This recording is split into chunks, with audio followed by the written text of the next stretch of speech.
welcome back to Long Walk Talks Lost. My name is David Hensley. I'm the owner and creative director of Long Walk Productions, and I am joined today by my two co-hosts, Cara Hayes, Robert Bradford. And we're picking up where we should have been 2 weeks ago. We had every intention of doing this right after we finished watching season 5, and then an ice storm hit. Not just one ice storm. Yep, so we said, we'll push it back a week. That'll be okay. And then the next weekend, we got almost a full foot of snow. So we pushed it back another week. So now it is bright and sunny in South Carolina. And the three of us have finally gotten to sit down together and watch the movie Looper. That's going to be our Lost adjacent movie, but we're going to be combining that with our season 5 recap. So we're going to start there first. But before we do, Robert, we did have a themed drink today. You want to talk about it? Yes, I did my usual extensive research of Googling the name of what we were watching and seeing if there was just a cocktail called that. And it turns out there is a cocktail called the Looper. So I just went ahead and got that. It's a boozy drink that surprisingly does not feel as painful going down as you'd think. It is a mixture of gin, vodka, amaretto, but mixed with apple juice and lemonade. So I was expecting to take a sip of this and get knocked over, but it's actually, it goes down kind of light. It was very good. Agreed. All right, so we'll briefly recap season 5. I feel like we dove into that pretty heavily when we were actually discussing the episodes, but the two things that we usually talk about after we finish a season are what worked and what didn't.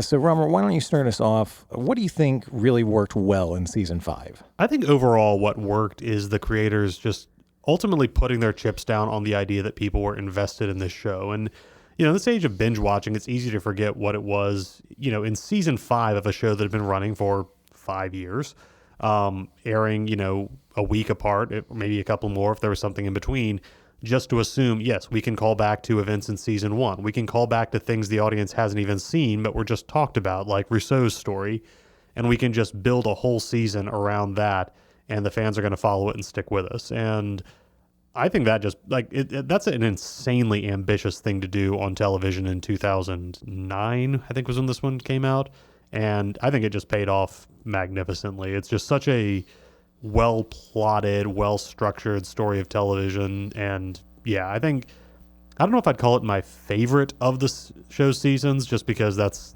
a separate category we can maybe look into when we get to the end, but I think it's the one I'm probably the most impressed by. That's a good point, yeah. Cara, what about you? What do you think really worked well this season? Juliet and Sawyer. Yeah. I mean, they made the season for me. There were a lot of great performances, a lot of, really interesting parts to the story that were brought out. Yeah, they just made it. I really wish that had happened earlier and forever. Yeah, they should have paired up Josh Holloway. Josh Holloway and Elizabeth Mitchell earlier, so they could have seen what kind of sparks flew there. Yeah, I agree with you. I think the thing that I would say worked most about this season is shaking up the formula. After 4 seasons of surviving on the beach against these weird other forces, now we have very clearly defined, we have changed the status quo. We have characters in 2 different periods of time. We have all new, adversaries. Really good stuff. Really, like Robert said, really ambitious stuff, considering what we had up to this point. And it's going to continue on through season 6 as well, which I'm looking forward to watching with you. I also will say I love the arc of Jack Shephard in this season that as it sets him up for. So Jack in the first 3 seasons is, as a protagonist, is kind of mixed. He's got his great moments where it's okay, this is the guy who's, got the skills you need in a plane crash scenario. And so people look to him and he takes charge, but he's not thrilled about it. But there are also episodes where he's just kind of a douchebag and his the love triangle stuff isn't the greatest. So he's kind of inconsistent. And then season 4, just with the we have to go back version of his plot and just the slow realization that he has become John Locke, essentially, just this guy who is convinced that the island will make him right, that if he believes hard enough and follows the plan. It'll get him where he needs to go. And for him to go on that journey in the same season where we find out that where that led John Locke was being, murdered in a hotel room, like the victim of just a cruel and pointless deceit, is just like, it puts Jack in such an interesting place for the final season. It's like, is he going to wind up the same spot that Locke did? Or is he going to actually achieve the thing that Locke believed in so hard, of just finding like fulfillment through chasing his destiny and his faith in that destiny? And yeah, I don't know how to, like, normally when you talk about like a great TV protagonist, you think of like Tony Soprano or Walter White, and this guy that you see across like 6 or 7 seasons of television and just the start to finish journey. With Jack, I would say he doesn't become a great TV character until the end of season 3. But from there, I really love what they do with him. Yeah, and I feel like we'd be remiss if we didn't spend more time talking about the biggest twist of the show so far, that John Locke has been dead. A dead all along watch, if you will. John Locke has been dead the entire season, basically. Which is insane, because they end the 4th season showing you his body in a coffin, and yet it's still like, how is it a twist that he's dead? And it's because this is an insane show and we expect, there's got to be some way out. The twist is, there isn't a twist. He was dead. And somebody sinister is impersonating him. I love it. Talking about Jack Shephard, we're going to pivot around to what I think didn't work. We just did not get enough time to spend in 1977 with these characters. The fact that we shook it up and moved them to an entirely new era, new decade, new rules, essentially, only to play that out for 1, maybe 2 episodes. I mean, Sawyer and Juliet call him out on the fact that the 2007 survivors show up and immediately fuck shit up. So we don't really get any time to see what, Jack working as a janitor would look like, or how did Juliet become a mechanic? Shit like that would have been really interesting to explore. Just sort of gets glossed over so that we can keep on fucking up Sawyer and Juliet's lives. And more Kate. And more Kate. It feels like that's in the 24 episode version of this season. That's where we get like 6 episodes. But when they went to the shorter episode runs for seasons 5 and 6, that weren't just the result of outside influences like season 4 where the writer's strike cut down their number. I think they just decided, okay, we've got to trim somewhere. And I don't know if I can point to a spot where I'm like, I wish they'd cut this section out so we could have more of, but I mean, you talked about them blowing up the status quo. It feels like their plan was, the status quo this season is there isn't one. Like every time it feels like the survivors get their feet under them, something else is going to knock it out. So yeah, it does feel unexplored, but I kind of get why they made that choice. Yeah, because I can see a version of this where we did get a 23 or 24 episode full run, and we get halfway into it, and the 3 of us are just like, God damn it, I'm so sick of Jack as a janitor. One more story showing that, like, when he was in high school, Jack was briefly a janitor, and how this relates to that, and they didn't cast a younger person. It's just Matthew Fox in a really different wig. Yeah, so, I mean, I can see both ways. I could have just used a little bit more of it, though. Yeah. Cara, what about this didn't work for you? I don't really have a whole lot that did, aside from, I mean, I definitely agree with you. Like, I wish there was more. I don't like the truncated seasons, although I have to say, I think, kind of an aside, I binged season 1 of The Pit, and I forgot what it was like having a show that had many, many, many, many episodes. And it was like, wow, I kind of missed this, because you really got to flesh things out. Yeah. The Pit benefits from having a full run of 15 almost hour-long episodes. And I mean, that was released weekly. Mm-hmm. Yeah. So like you and me and my wife, Katie, we came into it late. We were able to binge the entire thing. Lost, I think, was kind of hindered by the fact that you're never going to get a full hour of television from that era of syndication. These were 42, 43-minute episodes. Yeah, but even still, I mean, if we could have had, I don't know, twice the number of episodes, would have had twice the number of 42 minutes. So you're telling me that you were fully on board the whole time with reintroducing yet another love triangle into the show? Well, I think I don't want to think about that. Just when we think we have finally put the nail in the love quadrangle coffin, they time travel to bring it back to life. Yeah. Robert, what for you did not work about season 5? I would say that's probably the one thing, is just that I love the idea of, I love scenes where characters sit around and talk about time travel and they argue like, okay, should we do this? Should we do that? How does this work? I get that it's in the nature of Lost to tie big questions into ordinary personal relationships. That's sort of this show's whole thing, and it's why it's beautiful and it's why it works.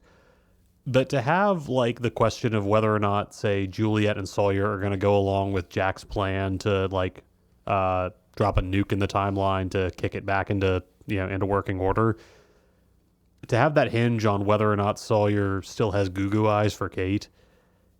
It just, it's tired. I get that they'd established this is how it's going, but it's the one false note in an otherwise really great finale where it's just like, I can't believe that after the 3 years the two of them have, that Juliet would really be worried that Sawyer was gonna just, okay, that their time is over and now he's going back to pining for Kate. You don't buy that Jack and Juliet, two of the most well-educated people on the show, would be willing to nuke a fucking timeline out of fear of broken hearts?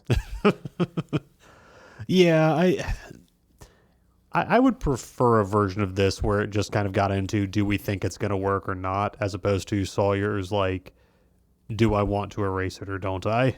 That I feel like that's more grand. But again, like I said, this is a show that is built around like where the big questions of life, death, time travel, it all ties into, people's daddy issues and love triangles and stuff like that. And again, that's why this show has had staying power when a lot of other high concept shows kind of crash and burn, because we like the characters and we care about their feelings this way. It's just, the downside is when you don't buy into the romance or the triangle, the big moments don't quite land as well as they should.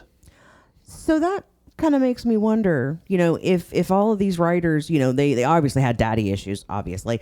How many love triangles were going on that they had to, bring up more than?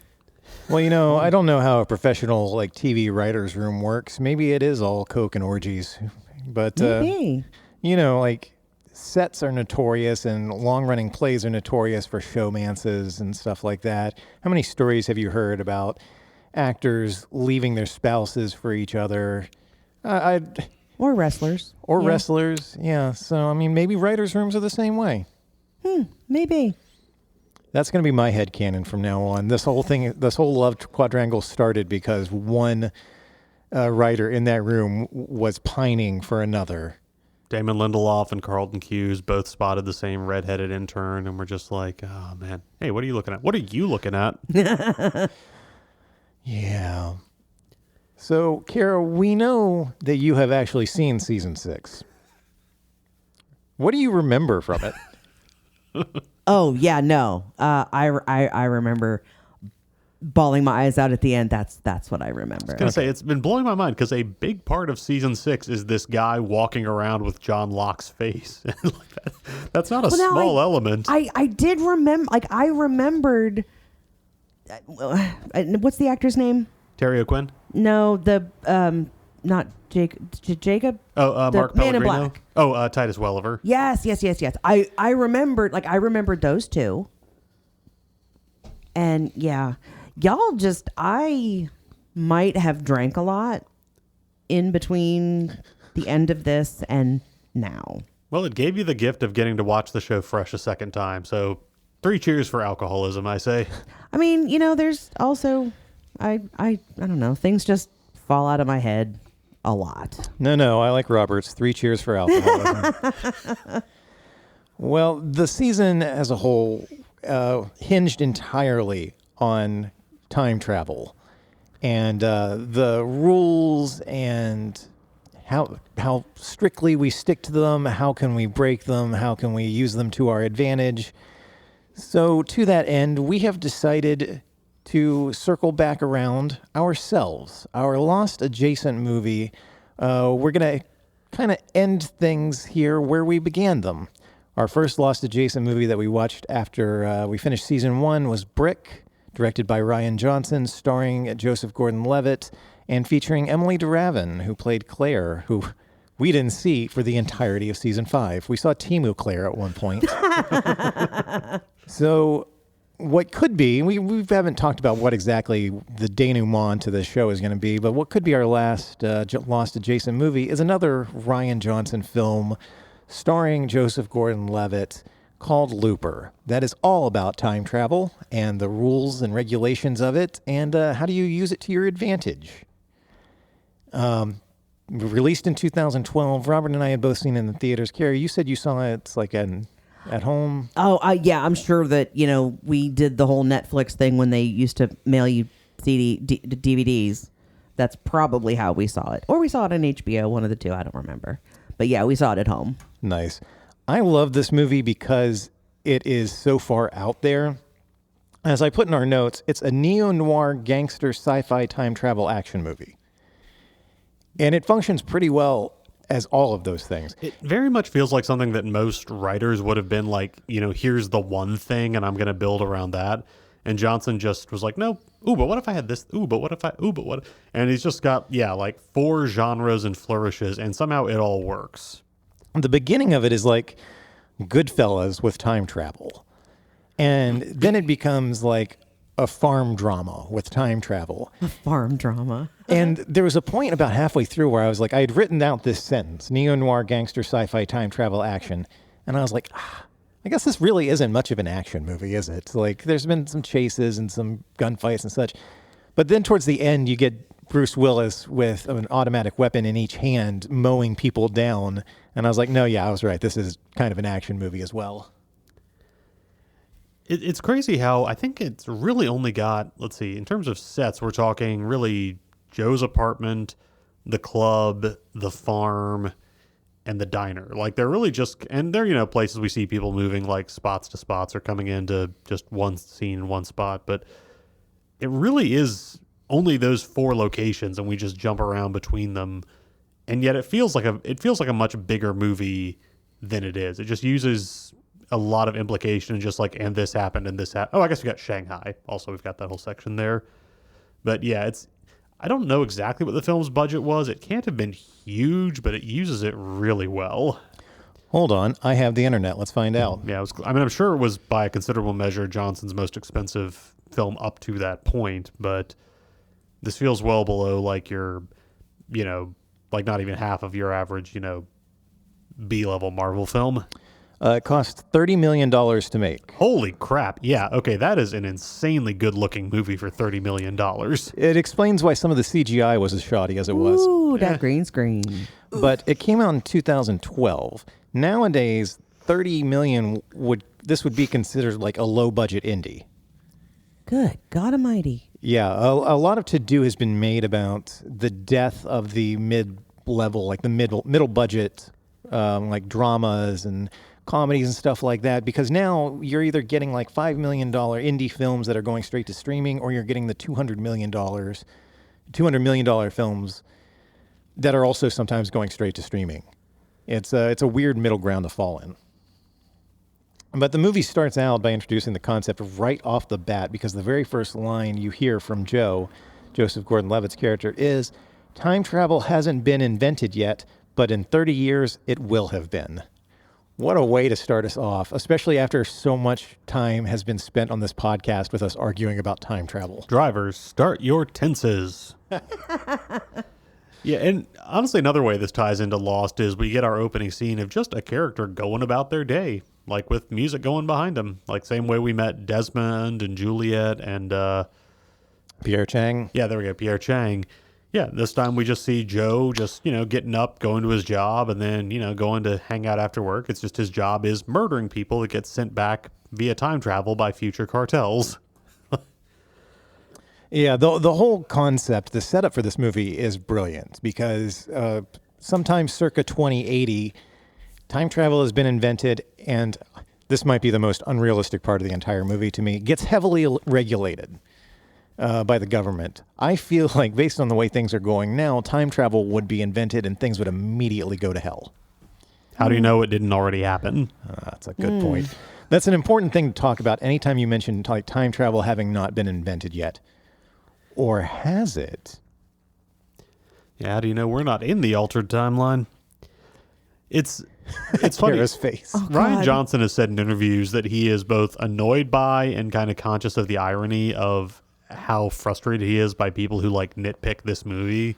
You know, the whole concept of like loopers exist because it's almost impossible to get away with murder in the future is the idea that like forensics and medical technology are so advanced that if you kill someone and there's a body, you're almost certainly going to get caught. So they send bodies back in time to get disposed of and disappear that way. And so immediately people on the internet were like, well, what if you just incinerated someone, or what if you dropped them in the middle of an ocean? And it's just like, guys, it happens that way because that's why the movie exists. Exactly. Shut the fuck up, nerds. I would love to send somebody back in time and have them be killed, and I just don't have to deal with them. Credit to Johnson. He also admitted in that same interview that he is the kind of guy who would also have been reacting that way to somebody else's time travel script. So he can't be too judgmental, but Yeah, I just finished saying shut the fuck up, nerds, and then realized, oh God, Robert, you and I are the nerds. we are. We've spent so much time debating and arguing about time travel on this podcast that's what led us here to this moment. And sadly, I just can't wrap my head around it. There's also an element of the film that just seems like it's going to be a background thing until it becomes super important. But just the idea that, like you noted, telekinetic powers exist. That like 10% of the population has like low-level telekinesis. That was almost like a throwaway. Like, that was so crazy that... It's a hell of a Chekhov's gun because Yeah. it's established like this background, kind of adds some color to the narrative thing. And Yeah, it's like you got your air scooters and you've got your glowing cities and all that stuff. And oh yeah, some people can like float lighters in their hands. yeah, the best that most people can manage is like making a quarter float. But then like the last third of the movie hinges on telekinesis being a huge part of the story. But I said the government stepping in to regulate time travel, I thought was the most unrealistic part. The most realistic thing in the whole movie to me is that people gain superpowers and then immediately just use them for entertainment. Like Joe says in the movie in his narration, we all thought that we were going to get superheroes, and instead we get like parlor tricks. That it's just like the etiquette seems to be that if somebody demonstrates their telekinesis, everybody around them immediately rolls their eyes like, oh, come on, you're doing that. Like it's just somebody who's like figured out a party trick and just won't stop showing it off. That everybody who can do it has by now gotten everybody around them sick of it. Which is funny because like the telekinetic power it would take to like move a quarter a couple of inches, you could also use that to pinch the artery that delivers oxygen to a human brain. Like there are a lot of sci-fi writers who have noted that like you would not need a high level of telekinesis. In fact, a smaller level might be better to make you the most effective and untraceable assassin to ever live. Oh, that you can shit. just be, arm's length away from somebody staring at them and suddenly they have an aneurysm because you can move that much. Again, not what this movie ends up doing, but I mean, if you could sit beside somebody and telekinetically keep their heart from beating. Oh, let me Yeah. tell you.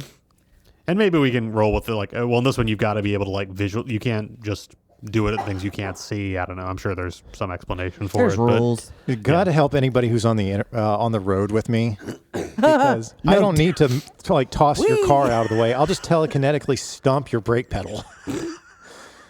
Or, nudge your steering wheel a quarter of an inch in either direction. I'm going to nudge the gas pedal. Are you kidding me? But yeah, I love that you include that it is a neo-noir film, which, I mean, similar to Brick, but it made me think a lot of Memento. It's just a film that has a very high concept at its center and uses the classic noir trope of the hero's hard-boiled voiceover, first for purposes of exposition, but then kind of slides it into, but also this is telling you who this character is. Like, yes, there's stuff the audience needs to know, get that out of the way. And then we're just going to get little moments where it's like, okay, this tells us something about what the person is thinking, but what they don't say. Like the moment where Seth comes to Joe's apartment after he's let his older self escape, and he's freaking out, and we get Joe's voiceover saying, "I know what he's done, so I don't know why I asked this." And then Joe asks, "What have you done?" And Seth tells him. But it's just a great little like, yeah, that he's both aware of it, but also can't bring himself to face it. It's also a nice little setup to where it's like later in the movie you start to think, oh, maybe this wasn't like a traditional voiceover. Maybe you're just hearing lines that haven't been said yet. When he looks at Sarah, Joe looks at her, young Joe, and he says, time travel hasn't been invented yet, but in 30 years it will have been. You're kind of expecting like, oh, okay, this was his monologue. What he's saying to her is the monologue we heard at the beginning. And then immediately she's like, you're a looper. Yeah, I know what time travel is. I know how this works. I also love this is a film full of very fun supporting characters. Apart from just like our main characters of Sarah, old Joe, young Joe, and Sid, I guess, are kind of the core group, but you've also got Kid Blue, who in any screenplay really could just be like that one henchman that keeps showing up. And this film just gives him this really kind of sad idea of like being a constant screw up who really wants the approval of Abe, the big boss, played by Jeff Daniels. And yeah, for a guy who's just like a paid thug and doesn't seem like that pleasant of a person, you really end up feeling for the guy by the end, as his attempts to make things right just lead to bigger and bigger screw ups until he just, eventually gets himself shot and that's it. But he gets everybody else shot first. Yeah, I mentioned Goodfellas earlier when I said, the beginning of this, the setup is a lot like Goodfellas with time travel. That movie goes a long way and be like, look how great and glamorous it is to be a mobster, to be a gangster, to make money selling coke and doing all this stuff. And then by the end, you're like, what a fucking disaster that would be for everybody involved. Look at all the horrible shit that happened because of and to Henry Hill. This movie really leans into, you're getting like gold bars and murdering people for hire, and you're going to nightclubs and doing drugs. It's also a shitty fucking lifestyle. And it comes with an expiration date. Like, you're going to be dead in 30 years because you just killed yourself. Yeah. Most of the characters are full-time drug addicts, and we see that Joe's big payout lasts him, 3 years? I think 6 before he's really at the bottom of the barrel. Yeah, he gets this huge payout after he closes his loop of gold and then moves to Shanghai, lives the high life for a few years, runs out of money that was supposed to have lasted him his whole life, and has to go back to a life of crime to support his drug habit. It's really fucking sad. I mean, somebody just should have explained, how to invest so that he could make that gold last for 30 years. Yeah, it's funny that Abe gives him a tip about, and we noted this line, about where he should go when he's retired, but he doesn't tell him, you can invest in this, here are the bonds that you really want to keep an eye on. Well, who's to say that the stock market even exists in 2050? Whoa. I was going to say, when time travel is invented, that's also probably like some investment in gambling regulations probably got rewritten. Yeah. Oh. But yeah, another great supporting performance, Jeff Daniels as Abe, the guy who got sent back from the future to oversee the Looper program.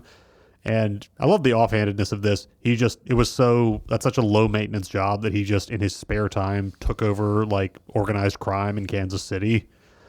But yeah, I love Jeff Daniels so much. He's one of those guys who's done a couple of just paycheck roles that are kind of but when you see him really with a good script, he's one of America's best actors. And he delivers such a naturalistic performance. Like, this is quintessential film acting in a very big screenplay, like in a very big world, very big concept. He is delivering a very down-to-earth performance. That's what really sells it. But we get the scene where he's just making small talk with Joe, telling him, I'm going to convince you to give up your friend, who, that's a separate thing. But Joe mentioned, we've seen Joe listening to tapes to learn French, and he tells Abe that he's planning to go to China. And Abe tells him, he tells him he's going to plan to go to France. And Abe says, you should go to China. And Joe says, well, I was thinking of France. And Abe goes, I'm from the future. You should go to China. Just this really emphasizing way, which apparently is just a bit of an in-joke because they were planning to film in France in the script originally, but discovered they could get some really amazing tax breaks if they filmed in Shanghai, so decided to reset old Joe's life to that part of the world. Yeah, that line has stuck with me for, 13 years now, because it's just so... It's one line that really sums up this character and like the world that we're living in. It's brilliant. I love shit like that. So the whole reason that this kid Seth, played by Quentin Tarantino's favorite actor, Paul Dano. Cara, do you know what we're referencing there? Tarantino, who in addition to being a writer and director, also is just a hardcore film bro. What was it? I think he was talking about There Will Be Blood. Yeah. Just talking about how he hated Paul Dano's performance in that and just thought he was the worst. And so... I hate that movie. Are you kidding? Well, you and Tarantino would get along on this then. That makes three of us. I've never understood the hype for There Will Be Blood. I like it. It's not my... I handily prefer No Country for Old Men of the two kind of giant films of that year, but I liked it a lot. But good actor showcase. Yeah, so he dropped that bomb about, he called Paul Dano like one of the worst working actors in Hollywood. And everyone got very upset about it. He also said the same thing about Matthew Lillard. And there was one other person. And the internet was like, wow, Quentin Tarantino is an asshole. It's like, guys, he's always kind of had those opinions. Yeah, you must be brand new to like the film world and the works of Tarantino. Quentin Tarantino is a fucking asshole. Has been since the 90s. Well, he's that guy who sees you at a video store. We're going to pretend for a minute video stores exist. And sees something you're holding, and he's like, do not watch that piece of crap. I've watched it 18 times, and he's going to have his opinions. Like, that's who he's always been. And you know what? That's the way his mind has to be to make some pretty great films. But yeah, feel free to write off a lot of his opinions. Well, that's just it. They're his opinions. Yeah. And, I say that, but Robert, I am also the guy who judges people's like film watching that way as well. If I saw somebody walking through a video store, let's pretend they exist, with a copy of There Will Be Blood in their hands, I'd be like, don't waste your time. Have you seen No Country for Old Men? Get that instead. You know what? We can talk about all of the blockbusters of 2007 at length, and I can tell you why all of them are better than There Will Be Blood. Yeah. And I also have some actors that I hardcore hate. So, what's your problem with Kieran Hines? Oh, you mean just generally not in There Will Be Blood? Oh yeah, no. I've at this point it has been so long. I just remember hating it and being like, nope, never again. But yeah, there are plenty of actors out there. Don't get me started on Rebel fucking Wilson. She might be the worst actor working in Hollywood. Anyway. But we all have those opinions. Exactly. That was the point that I was trying to make. Not specifically a fuck you to Rebel Wilson, but also fuck you, Rebel Wilson. Well, in this movie, the characters do to Paul Dano what Quentin Tarantino would like to do to him verbally and literally dissect him on an operating table, which we see none of. We instead get that demonstrated to us in probably the most memorable sequence of the film. Yeah. That was so cool. It really was. As I've said it in the notes, the real-time disfigurement happening is a beautiful representation of the butterfly effect at work. Because we see right in front of our eyes how altering the past works for adult Seth, who has been sent back so that his younger version can kill him. But of course he doesn't, which kicks off the entire plot of the movie. They want to get old Seth back, that he has to be killed. So they do this by mutilating his younger version. They can't kill him outright because that would fuck with the timeline too much if old Seth just stopped existing. For 30 years. As I think Johnson put it in an interview, they're like the old version running around in the present is a paradox machine, basically. Yeah. That, like, they need to die the second they come back so they can't affect the timeline, and every second they're still alive, just the potential for a problem gets bigger. And we see that for the first time because they carve a message into young Seth's forearm that old Seth sees and is trying, to his credit, to follow these instructions. But then one of his fingers disappears. His pinky, or his little finger. And it's just a stump. Like, it is a perfectly healed 30-year-old wound on his hand. And then his ring finger. And middle. And then we see him in his car that he apparently stole, and his fucking nose is gone. And then as he tries to hit the brakes, one of his feet disappears. Like, it's such a well done sequence. And just the perfect visual for the audience of how time travel works in this film. Because that's going to be important at the end. And speaking of just people nitpicking scripts, I had a conversation with a friend after this came out where he thought that scene destroyed the movie because he's like, well, it doesn't make sense if he is missing his arms and legs, which is the state he's at by the time he makes it to the place where they tell him to go. He couldn't have climbed a fence. He couldn't have driven a car. Like it's all paradox. And I'm like, the way to think of it is, it's not until it always was. Like he is acting on the timeline until it changes, and then he's from that point forward. And this illustrates how it is with young and old Joe, that old Joe doesn't have the perfect memories of what his younger self has done until his younger self actually takes those actions. That it's teaching us that it's not like, oh, both are in perfect continuity. It's the changes solidify things for the older self. Until those solidifications happen, it's still up in the air. Oh. Yeah. Time travel, baby. Hopefully, after this movie, I don't think much of season 6 of Lost really depends on time travel. This should be the end of the debate, I think. Yeah, we're going to be past that. But I will say, so naturally, old Joe, Joseph Gordon-Levitt's character, young Joe, his older version is played by the inimitable Bruce Willis, who shows up in the place where he's supposed to be executed and doesn't. He manages to fight young Joe, his young self, and get away. Well, they established that normally you appear, you got a hood on, your hands are bound, and you're on your knees, and you get shot the second you arrive. And when he pops up, his hood is off and his hands are unbound, and he's able to look up, make eye contact, and then spin around so the bar strapped to his back absorbed the shotgun blast. Yeah, young Joe looking into his own eyes is enough to give him pause to make all of this happen. So old Joe steals young Joe's truck. After beating him with a gold bar. Yes, it's fantastic. But because these ripple effect memories are taking place, he realizes that his younger self did not run away like he instructed him to. The dumbass is going back home.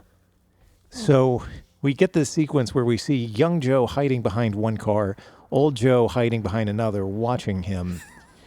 And he looks at his past self and he says, "Don't do it, you idiot." And I think there's just something so beautiful about an older version of us looking back at our younger selves and saying, "Don't do it, you fucking idiot." That's just perfect. The fact that there is no point where the old and young Joes are anywhere close to teaming up or aligned, that no, they are enemies on irreconcilable courses, is such a great conceit of this screenplay. Like, no, the younger self is just a giant pain in the ass of the older self, and vice versa. That's just all it is. And of course, the movie establishes its own rules about how time travel works and sticks with them and defies you basically to say anything different, because when young Joe and old Joe do meet and sit down together in this diner, we get this beautiful line from old Joe: "I don't want to talk about time travel, because if we start talking about it, then we're going to be here all day talking about it, making diagrams with straws." That's it. That's the perfect line. Like, don't overthink this. It's fantastic. If I overthink it, my brain will explode. That's what Robert and I keep trying to make that happen, I think, by accident. I mean, if I don't know, maybe you can smell it, Robert, since you're close to me. Like, there's like a fire in my head. Lots of things are burning. Well, just another great time travel is like one of the other lines in that conversation where explaining why he came back and why he wants to change things. Bruce Willis says, 30 years from now, it's yesterday and I can remember it. And it's just like, okay. It harkens back to Miles on Lost having to explain to Hurley that, like, yeah, the past to us is 2004. The future to us is now 1977. Now I want a version of this movie where Jorge Garcia is hanging out in the bad guys club just constantly asking people like, wait, so you're saying, so because we cut his legs off, he can't have run away when he gets there? No, he already ran away before we cut his legs off. Gah! And just everybody gets so frustrated at trying to clarify it for him.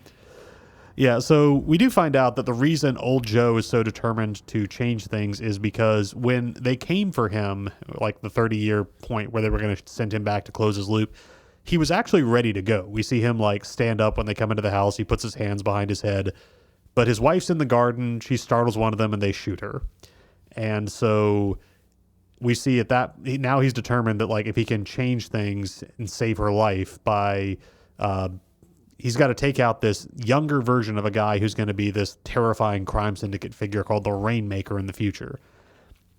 Of course, they have another way out, which young Joe actually points out. He's like, if you show me her picture, I'll turn the other direction as soon as I meet her. She'll live a long and happy life if she never meets you. And old Joe isn't willing to give that up. But I love that the script acknowledges that there's another option they have if the only goal is to keep her alive. But that's not enough. Old Joe's like, I need to preserve the life we had together. Mm-hmm. It's also, I'm just going to note here, just that with the fact that we've learned that Bruce Willis has a degenerative, I think it's a neurological condition that he's suffering from, I think, aphasia and dementia. It's now very painful to watch the scenes where his memories are changing and he's trying to keep the face of his wife in his mind as things are being rewritten. That's a hard subtext because, for a long time, Bruce Willis was getting grief like, oh, he's doing all these like really cheap direct-to-DVD or direct-to-streaming movies that he gets a paycheck for, but he's clearly not giving a crap about. And then you realize, oh, he's like racking up as much money as fast as he can before he can't do this anymore. And that's a very sad situation. Well, people also talked shit for a lot of years about like, on these low-budget indies that Bruce Willis was doing, like, people would say he doesn't even bother to memorize his lines anymore. You got people on set holding cue cards up for him or teleprompters for him, and in retrospect, you're like, oh, fuck, man. That hits really hard. And, just the old adage of you never know what someone's going through. Yeah. But we do find out, that he is trying to kill the child version of this future criminal called the Rainmaker, who's the one who's been sending all these loopers back to close their loops. He's got a date that the guy was born and the like area code of the hospital he was born in, and that gives him like a list of 3 possible candidates it could be. And the script doesn't really weasel out. He goes to where one of the kids is and he shoots them. He just shoots them dead. The Saeed Jarrah school of using time travel to solve your future problems. Yeah, when discussing this movie, it's really easy to forget that old Joe murders a child. 2. Well, he doesn't get to the second one. That's right. Because they ambush him there. Yeah. And it's the wrong child. Like, this was just some completely random, innocent kid who, as far as we know, would not have grown up to hurt anybody. Dark fucking stuff. And then the movie just sort of moves on, and you don't spend a lot of time lingering on, hey, this guy murdered a child. It's very similar to how in Terminator, in the first one, you have the conceit that the Terminator just looks up the name Sarah Connor in the phone book and just starts going through one by one and killing everybody on there just to be thorough. And it feels like it's kind of that idea, except what if the Terminator was doing it to like save a marriage that he, that mattered more to him than anything. I've got questions. Go ahead. Yeah. Okay. We'll see if we can answer them. Getting all the time travel stuff on the table. Yeah. Okay. And if we can't, we'll go forward a little bit, do some research, and come back to this moment so that we are prepared to answer for you. Fabulous. All right. All right, I got questions. So if old Joe came back in time to kill the Rainmaker so that he wouldn't get killed, but him coming back at some point, so he's already come back once, and that's how the Rainmaker got created, because his mom got killed, because that's what young Joe saw at the end. Like, I saw it happen. Is that right? That is the implication, that he has created a closed loop time travel that young Joe breaks. Well, so here's the thing, we see 3 versions. Like, we see the timeline kind of get tweaked 3 times, let's say. The first time is we see midway through, we get a sequence of what would happen if young Joe had just immediately shot old Joe when he appears. And that turns out to be the flashback that leads to how the old Joe that we have running around gets there. That's timeline A. Right. He killed his older self as soon as he showed up, found the gold bars, closed his loop, went to Shanghai, lived, fell back into crime, met this woman, and all that. And so the thing that Johnson said in interviews is the moment that timeline changes is after his wife has died and they're they're putting the jacket on him with the gold bars. His hands are free for a second, and he fights his way free, kills the guys who are putting him in the machine, and is able to jump into it and be ready to defend himself when he arrives. And as Johnson put it, it's basically his desire to save his wife is so strong in that moment that he literally branches off in time. So when he gets back and prevents young Joe from killing him the way he'd done, that's when we're in Timeline B. And Timeline B is the one that gets to him going to that farm, injuring Sid, killing Sarah, and turning Sid into this nightmare of a future criminal. Now, the question is, because we know that old Joe had had heard of the Rainmaker before he came back, was the Rainmaker also there in Timeline A? Or did he only, was there a different version of that same guy who existed without Joe coming to the farm? It's a paradox. Because when they are sitting in the diner, old Joe is talking to young Joe, and he says, we don't know anything about him. There are rumors. He watched his mom get shot in front of him. He's got a metal jaw. So at the end of the movie, we see young Sid get shot in the side of the face, nowhere near enough to need a prosthetic jaw. But presumably, old Joe would have shot his mother in front of him and sent him down this dark path. Well, Sarah does have the line when she's patching up Joe's wounds from the rock salt. She says, easy to get infected on a farm. So in theory, if the kid just was running off, hiding in the fields, and then jumping on a train, that wound could have looked a lot worse in a couple of days. Yeah. So I think it's easy to assume, much like the Terminator franchise, everyone wants to insist that Kyle Reese was always John's father, and that the stable time loop is because of that. It's not possible if there's not an alpha timeline where somebody else was. This movie isn't possible unless there's an alpha timeline in which somebody else, Sarah spends a lot of time talking about vagrants showing up on the farm. Uh-huh. And she thinks she's ready to shoot one of them, but she turns out that she's not. So it's entirely possible that there's a timeline where one of those vagrants came onto the farm, shot Sarah, injured Sid. He ran away and grew up to become the Rainmaker, who would then go on to fuck up old Joe's life. So old Joe goes to the past, and yeah. Other possibility, one day Sid just had a temper tantrum so bad that Sarah got flung across a room and broke her neck. Or he exploded a person. Yeah. Well, they imply that's how Sarah's sister died, that Sid had an episode and killed the woman he thought was his mother, and Sarah, who was his actual birth mother, is now trying to raise him. So, yeah, there's a lot of ways that could go. But yeah, so Timeline C is the one that happens when young Joe decides to set things right and shoots himself, and we can get to that later, and creates a timeline where Sid is still being raised by Sarah, and she's shown how much she loves him, and their relationship is finally starting to heal. So, yeah. Heavy stuff. I also just want to kind of generally note the actor who plays Sid. I think he's kind of slowed down. He was doing a lot of child acting for a while, and he might just have reached the age where he wants to take some time off from it. But I really actually like his performance. There's a good mix of cute, but also kind of scary, and just a way that's hard to pin down. But even before you see him rip a guy apart telekinetically. Well, it's a good enough performance that I defy anyone watching it to not want to give that kid a hug. Mm-hmm. Because every bad thing that happens, you're just like, somebody fucking hug that child. And you get moments of brattiness, like when he's giving Sarah attitude and getting his math problems wrong and all that. And it's the way that kids are, but also when she comes out of hiding after he's calmed down, he immediately hugs her. And he both seems to hate her because he thinks she's lying to him and pretending to be his mom. But he also wants to protect her because, she's this source of love and nurture to him. So, which feels like a very accurate piece of child psychology and writing. Oh man.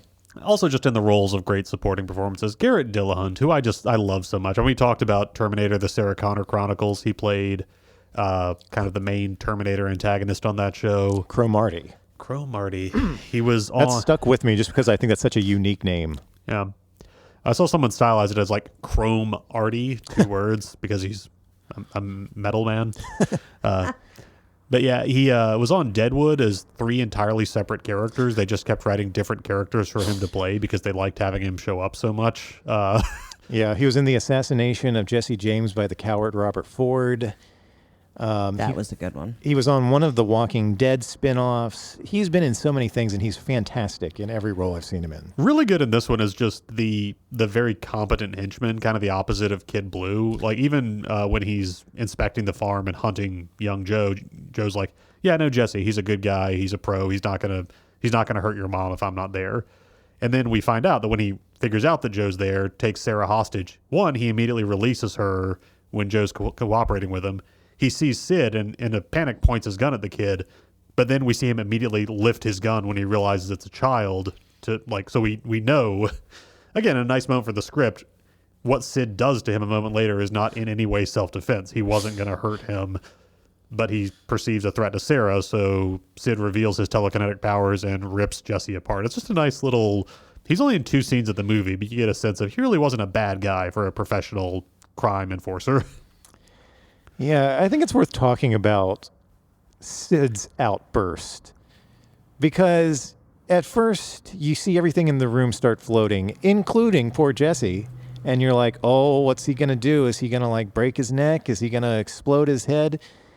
And then you just see blood floating out of Jesse. And then a second later, the whole downstairs explodes. There's a great, because it happens while Sid is falling down the stairs. Like he trips and he's falling. And you see Sarah running towards the stairs and the front door where young Joe is just entering. And it seems like, oh, she's going to catch her kid.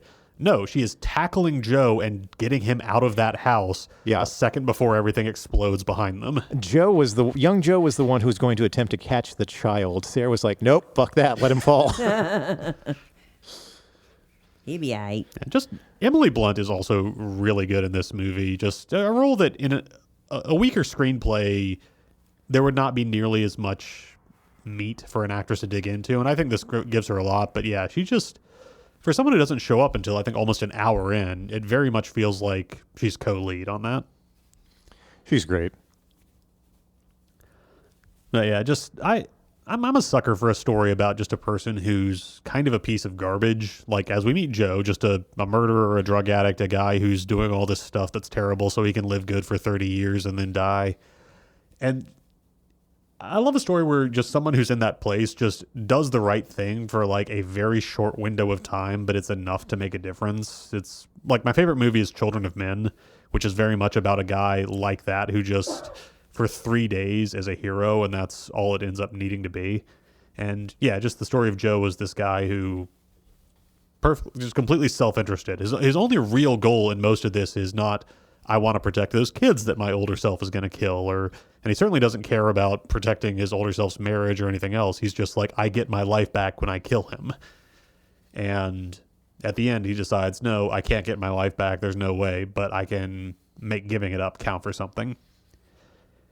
And another thing that stupid people on the internet think is, well, why didn't Joe just shoot himself in the hand? Well, because then young Joe would have been incapacitated and old Joe would have just picked up a gun with his perfectly functional other hand and gone ahead with the same thing. Shut up, CinemaSins.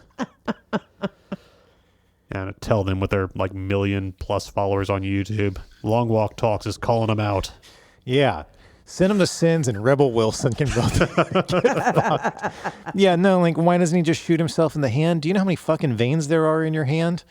What are you going to do? Like, blow your whole hand off and so old Joe isn't holding the gun anymore? No, you're going to get the same effect. Old Joe is now fucking dead because young Joe is going to bleed to death in a fucking cornfield. Yeah, no. I hate all of those... the like how it should have ended channels. Fuck you. Write your own goddamn movie. Make your own movie. Don't give me that how it should have ended, but what you think because your idea. Fuck you. It's the worst thing because it's people who view like a TV show or a movie as just a problem to be solved. That like the best way to tell a story is for the characters to solve their problem in the most logical and efficient way. As if that's what good art is and not about like messy, flawed humans overcoming their own problems. Like that there's some like perfect robot person who solves the problem. And if the character acts like that, that's good writing and not, well, Hamlet doesn't solve his problems because Hamlet has these issues and Hamlet struggling with those issues is what makes that compelling arc. You know, Joe struggling is because he's a selfish, messed up person, and the story is him realizing he can't be that anymore, or it's worth not being that, even if it kills him. So yeah, just people... we talk about time travel a lot, and I think it is fun to get into the mechanics and the questions and the hows of it, but ultimately, if it's not in service to a good and worthwhile story, it doesn't matter. And if it is in service to a good and worthwhile story, I'm willing to kind of just shrug at like stuff that doesn't hold together. I think this movie does. I think it's good. And the things that feel like loose ends just feel like, well, that's just a detail we don't get, and not this is a problem that breaks the film. I agree with you because I think it was so smart of Rian Johnson to put the aforementioned line about I don't want to talk about time travel, because the fact that goes a long way towards solving any problems that you might have. You might want to nitpick with the story. I just think it's a great story to tell. And it's such a unique story. I talk about this all the time. People are like, we want original stories. Okay, here you go. No, not that one. Like, God damn it. So he gave us an original story here. And props to fucking Rian Johnson for that. Like, 3 of the most creative movies I've seen have come from him. What's the other one? Brick and The Last Jedi. Oh. I will say it's interesting because this was, that. I think, the last movie he made before The Last Jedi.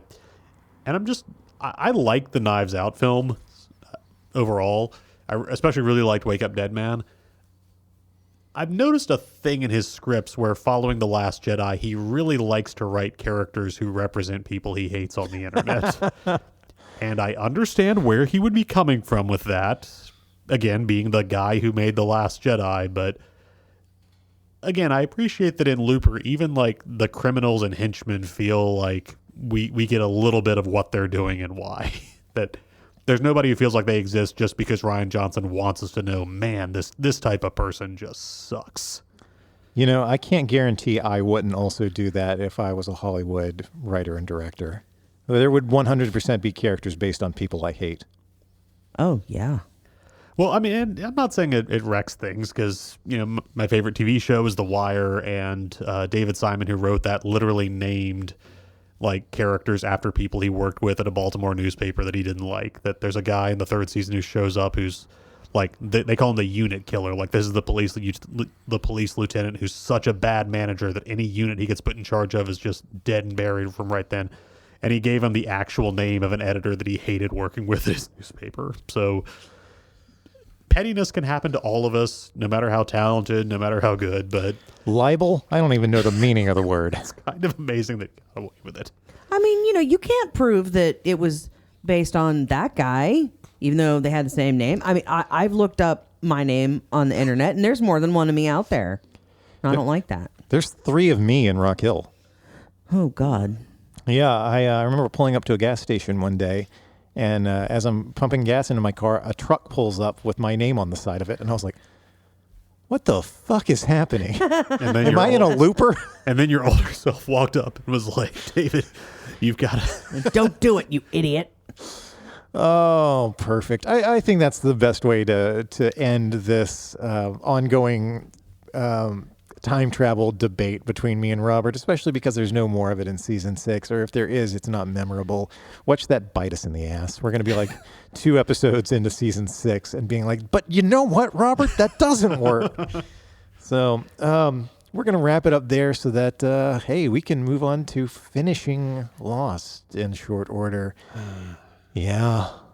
So Robert, you're in a show. Why don't you tell the audience, our listeners, about that? Yes. So I'm in a production at Fort Mill Community Playhouse. So any listeners who are in kind of the York County or Mecklenburg area want to head on over to Fort Mill. It's called The Cottage. It's a play by Sandy Rustin. Just sort of a fun sex farce where a group of people wind up at a cottage in the English countryside in the 1920s, and they're all having affairs with each other or leaving each other for somebody else, and just it piles up and piles up.